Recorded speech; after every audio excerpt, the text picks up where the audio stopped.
It's important to remember that there is a family out there mourning the loss of their mother, their grandmother, their great-grandmother. So to help remember the Queen by those who knew her best, here are some of her royal grandchildren in their own words about what made their granny so special. Imagine that when you went over the river and through the woods, this was the grandmother's house you went to, Buckingham Palace. Thinking big about Granny's quite easy because she's this incredibly passionate lady who has sort of transcended every generation. And, you know, we're very lucky that not only do we get to think about her as an incredible queen and an incredible leader, but also as an incredible grandmother. For someone like me, growing up sort of with the Queen as my grandmother, you look back at history and go, you know, has she really done this? Is this really happening? I think the significance comes in the future when you look back and go, this was her reign and this is what happened and how impressive is it?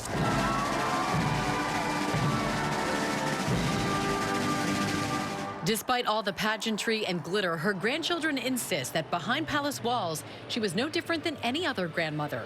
You can see it here on her 90th birthday, telling William to get his feet on the palace balcony.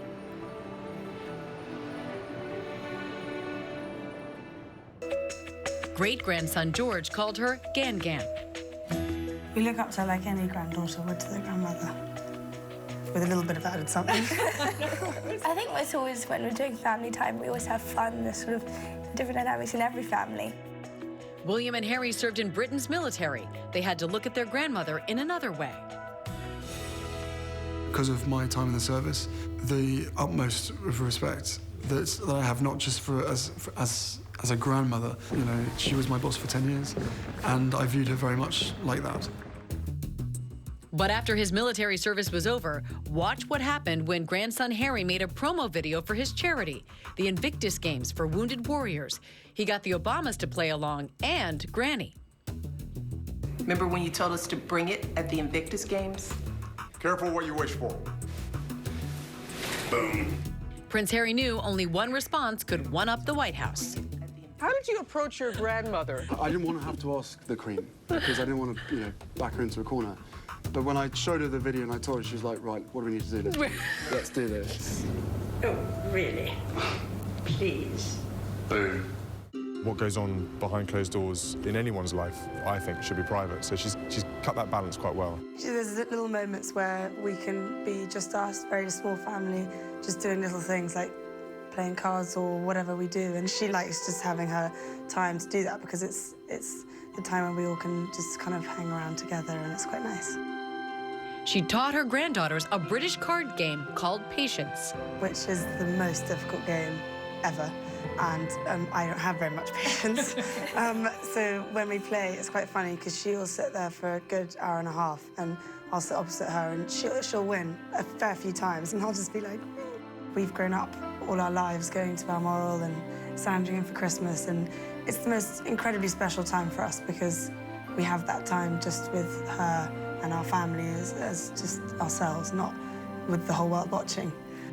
In Balmoral, where we go in the summer, there are the most incredible wild raspberries all over her estate. So when we were little, we used to go with her and pick the raspberries, and then we used to have the jam at tea.